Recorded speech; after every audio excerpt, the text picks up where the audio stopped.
तेलंगाना में आइंदा 3 से 4 दिनों तक बारिश होने का इम्कान है। महकमे मौसमियात के मुताबिक बताया गया है कि हवा के कम दबाव के असर से रियासत में बारिश हो रही। जनूबी तेलंगाना के अजला में शदीद बारिश हो रही और हैदराबाद में आइंदा 4 दिनों तक बारिश होती रहेगी। शाम शहर में हल्की से औसतन बारिश हुई और कई मुकामात पर तेज बारिश भी देखी गई, जिसके सबब इलाके में पानी जमा देखा गया और ट्रैफिक जाम भी देखा गया।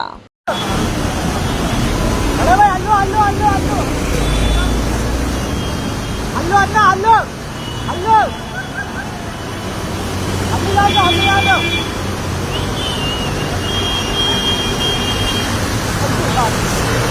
राइट राइट आ जाओ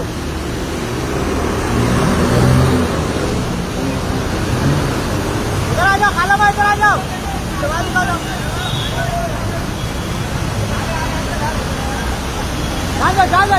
जाओ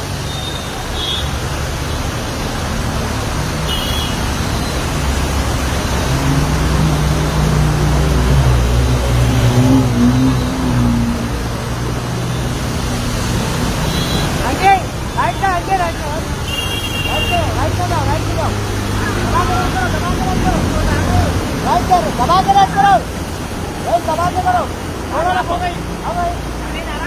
चलो होगा